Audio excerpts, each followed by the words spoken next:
Foreign Minister of the Department of Foreign Affairs of Australia. My experience and the history of my country, that an electoral system which translates the verdict of a majority of voters into a majority in the lower house of a legislature.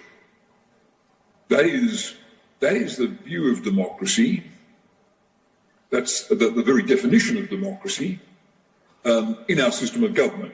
I suppose you can say that countries like Australia and countries that have derived their political system from the United Kingdom have got what could be described as Westminster-style parliamentary systems. A line down the parliament and the government sitting on the right-hand side of the Speaker or the Chair, the opposition, which is in the minority, sitting on the left-hand side, and a competitive political system, an institutionalised divide in the Parliament between the forces of government, that is, all members who support the existing ministry and its head, the Prime Minister, and those opposed to it. Having grown up with that system, and that system having been the history of my country, it's hard to imagine any other definition of democracy than a parliamentary system that reflects the will of the people expressed in free and open electoral competition. To us, with a parliamentary system headed by a Prime Minister, the presidency involves real difficulties because of the contest between the president sitting outside the Parliament, who heads the executive government, and the political parties sitting in the Congress who are responsible for making legislation. We who are wedded to the British system see very real difficulties in what the Americans have got in terms of a division between executive and legislature. Because in the British system, the executive, that is the Prime Minister, and their cabinet, the ministers, sit in the legislature. They sit on the right-hand side of the Speaker, and behind them sits the majority of the Parliament.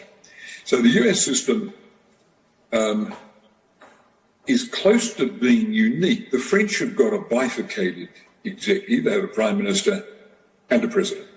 The President sitting atop the whole system. And that to us is strange because of the competition you'd have between an elected President, someone who can claim his own mandate, and a legislature with its Prime Minister, who might have been elected after the President and could claim a fresher mandate. I think American democracy is in trouble. I believe it is faltering. You have restrictions on voter participation enacted by Republican-controlled states. In other words, they're making it harder, not easier, for poorer people or coloured people to get registered as voters and to get to a polling booth and to get into that polling booth and cast a vote. Now, I believe that is tugging America in an oligarchic direction. American democracy is in trouble because Republicans have made it harder for voters to participate in elections.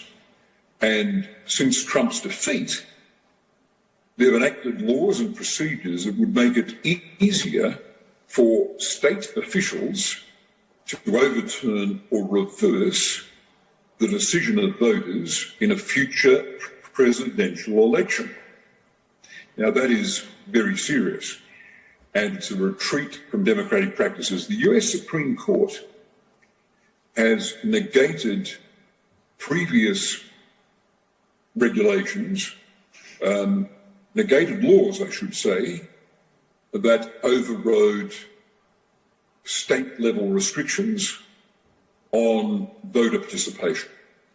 And these are retrograde steps. These are very retrograde steps. And some people have expressed the view, I'm one of them, that America is best not seen as a democracy because of these practices, very largely because of these practices and because of the power of the US Senate, which is not elected on a democratic basis. It's better to see America as a republic with constitutionally entrenched freedom of expression. I find this a more useful summation of the American political system. President Biden is entitled to say to his Congress, we make an international commitment on democracy. There should be no place in the United States for laws at the state level that restrict the right of voters to turn out and record a vote, as many Republican-controlled states are attempting to do through blatant voter suppression laws. And America's entitlement to convene a meeting of the world's democracies really does rest on America demonstrating that it is a democracy, not, as I suggested a moment ago, a liberal republic that deserves praise for freedom of speech, but a thoroughgoing democracy where the right to vote is entrenched and respected. You can't say America does that at the present time because of Republican-sponsored voter suppression laws.